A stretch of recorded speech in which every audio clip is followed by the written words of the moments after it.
Good morning class.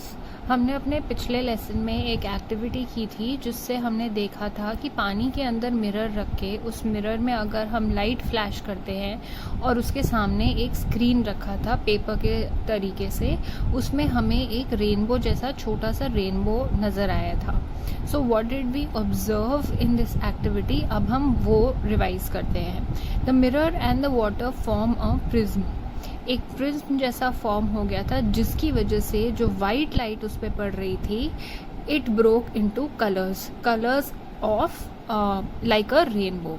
Now यही phenomena होता है जहाँ पर कि रेनबो भी फॉर्म होता है and this happens in nature. So by now in this chapter हमने ये पढ़ा है कि जो लाइट होती है वो जब हमारी आंखों पर पड़ती है रिफ्लेक्ट होके वापस ऑब्जेक्ट से, तब हम ऑब्जेक्ट्स को देख पाते हैं। सो व्हाट एग्जैक्टली हैपन्स, ये रिफ्लेक्शन हमारी आंखों के अंदर कैसे होता है वो अब हम पढ़ने जा रहे हैं। And we will study about different parts of our eyes. Let's watch a video for this. Important sense organs. It is therefore important to understand its structure and work and do that. So for the structure of our eye, हम पहले ये देखते हैं कि this is the structure. It is spherical in shape, like you can see ये sphere के shape का होता है। जो आउटर कोटिंग है, ये वाली जो कोटिंग है, it is white in colour. ये थोड़ी सी टफ होती है, थोड़ी सी स्ट्रॉन्ग होती है, ताकि ये अंदर का जो सेंसिटिव डेलिकेट पार्ट है उसको एक्सीडेंट से बचा सके। ये जो ट्रांसपेरेंट फ्रंट वाला पार्ट होता है, this is known as cornea. तो हमने भी फर्स्ट पार्ट पढ़ा है, दैट इज कॉर्निया। वो क्या है? The outer transparent layer. Behind the cornea, we find a dark muscular structure called as iris. Now, iris is something very important. क्यों? We'll read now. ये वाला जो part over here, this is called as the iris. In the iris, there is a small opening called as the pupil. Third part जो हम पढ़ रहे हैं, that is the pupal. ये वाला पार्ट, जो साइज ऑफ द प्यूपल, कई बार आप देखते होंगे जब लाइट डिम होती है तो बढ़ जाता है और बहुत तेज रोशनी पड़ती है तो ये छोटा हो जाता है। This is controlled by the iris. इसको आइरिस कंट्रोल करती है। Why is it again important iris? क्योंकि जो आपका आईज का कलर होता है वो आइरिस ही उसको देता है।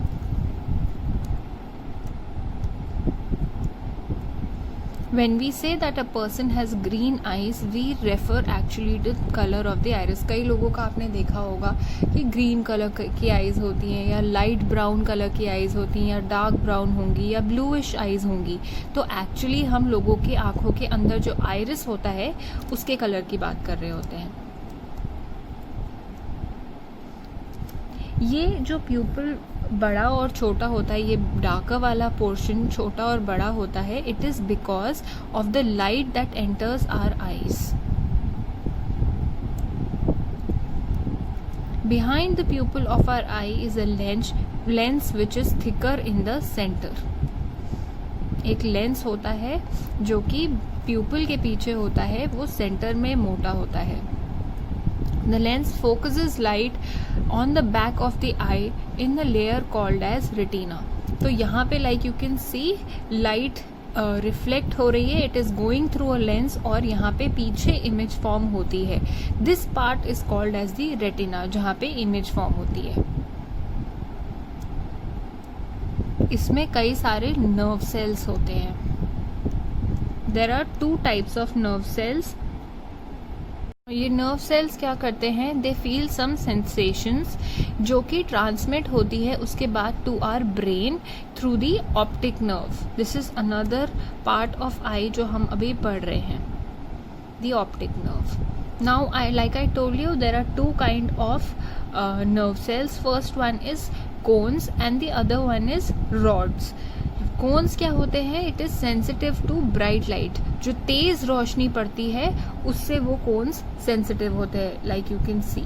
और जो रॉड्स होते हैं वो किससे सेंसिटिव होंगे? डिम लाइट से, मतलब कि जब कम रोशनी होती है उससे सेंसिटिव होते हैं वो।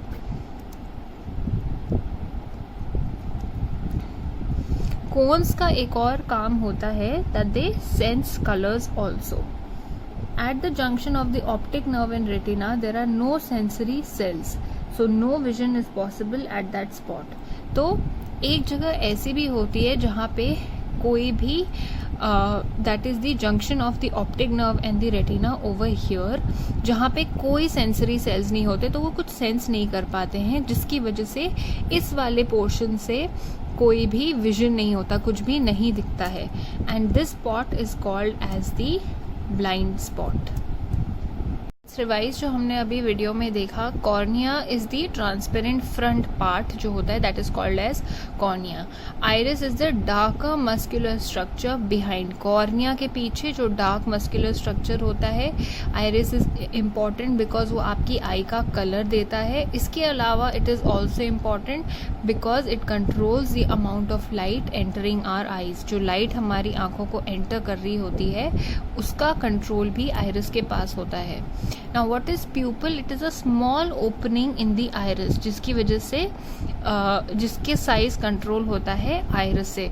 जब लाइट बहुत ज़्यादा होती है तो प्यूपिल का साइज छोटा हो जाता है, एंड अगर लाइट कम होती है तो प्यूपिल का साइज बड़ा हो जाता है. Why does this happen? ताकि और वो लाइट ले पाए इन केस लाइट कम है, एंड अगर ज़्यादा है तो वो साइज में इसीलिए छोटा भी हो जाता है. Now, lens is present behind the pupil of the eye, which is thicker in the center. बीच से वो लेंस मोटा होता है और साइड से पतला होता है.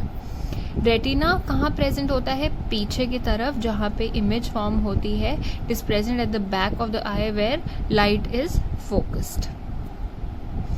रेटिना में नर्व सेल्स होते हैं. जो नर्व सेल्स सेंसेशन फील करते हैं, ये ब्रेन तक पहुंच पाते हैं through something called as the optic nerve. And यहाँ पे दो टाइप्स के सेल्स होते हैं, cones and rods. Cones are sensitive to bright light, rods are sensitive to dim light, and cones senses colours also. Now one must always remember, ये point आप लोग भी ध्यान में रखिएगा कि जो मोस्ट कंफर्टेबल डिस्टेंस होता है ऐसे रीड करने का, आपकी आईज और जहाँ पे आप रीड कर रहे हो, it should have a distance of 25 centimetre, क्योंकि इस डिस्टेंस से आपके आईज पे स्ट्रेन नहीं पड़ेगा, जोर नहीं पड़ेगा. Some people can see near distances easily but not distance objects.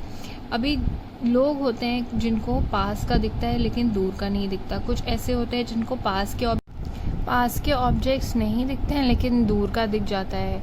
तो ये जो सारी प्रॉब्लम्स होती हैं, ये जो सारे डिफेक्ट्स होते हैं, इनको सही किया जा सकता है यूजिंग करेक्टिव लेंसेज. सही करने वाले जो लेंस होते हैं लोग फिर यूज़ करते हैं ताकि उनकी आंखों पे स्ट्रेन ना पड़े.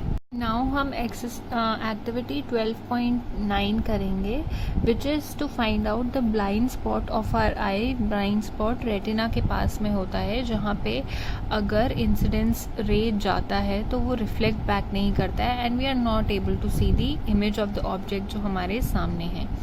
For that we will do an activity. Go back to the start again.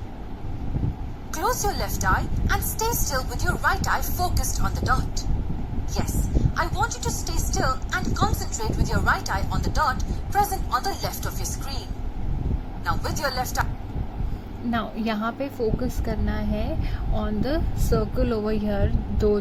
दो जो यहाँ साइंस हैं उसमें से हम यहाँ पे एक आई बंद करके, that is our left eye, we'll close that and हम फोकस करेंगे on this black dot. I want you to slowly bring your face towards the screen. At some point in time, you will find that the plus sign on the right disappears. Yeah. अगर आप इसमें focus करते रहोगे and you will bring this closer, एक sheet of paper को close लाओगे with these marks on it, तो धीरे धीरे your focus will only be on the circle over here, और ये आपको दिखना बंद हो जाएगा. You can practise this at home also. But in order for that to happen, you must focus only on the dot and nothing else. Okay, try it one more time. You can cover your left eye with your left hand, focus only on the dot, and slowly come closer to the screen.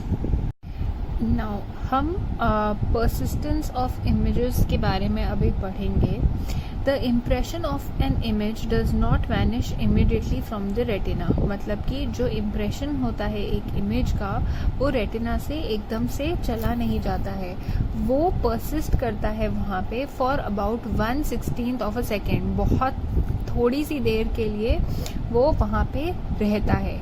So if still images of a moving object are flashed in the eye at a rate faster than 16 per second, then the eye perceives this as the object as moving.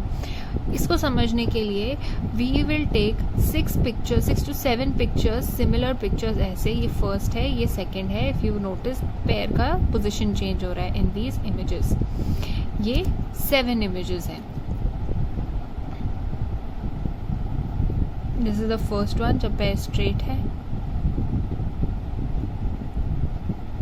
अगर 1 image पर second करते हैं, मतलब 1 second में 1 image दिखा रहे हैं, तो फिर ये मूव होने जैसा आपको लगता है. अगर 2 होता है तो इसकी मूव होने की स्पीड और बढ़ जाती है. 5 इमेजेस पर सेकेंड में और फास्टर ये लेग्स मूव होते हुए हमें दिखते हैं.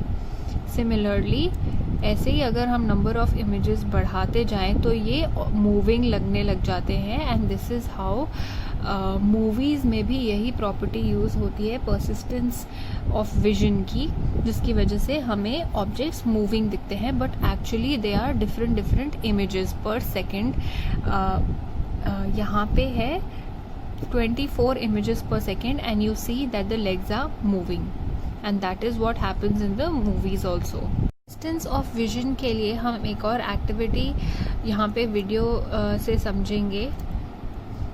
These are the things that are required. यहाँ पे 2 सेम साइज के रेक्टेंगल्स लिए हैं. एक में हमने बर्ड का केज ड्रॉ किया है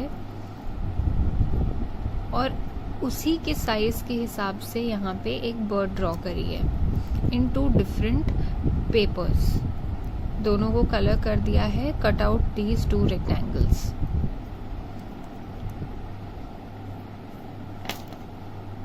यहाँ पे हमने एक स्टिक को चिपका दिया है. एक तरफ में हमने केज किया था, दूसरी तरफ से हम ऐसे ये बर्ड को स्टिक कर देंगे. एक तरफ केज है और दूसरी तरफ बर्ड है. Now if we spin this नीचे से स्टिक से पकड़ के, तो हमें ये ऐसा लगता है that the bird is inside the cage.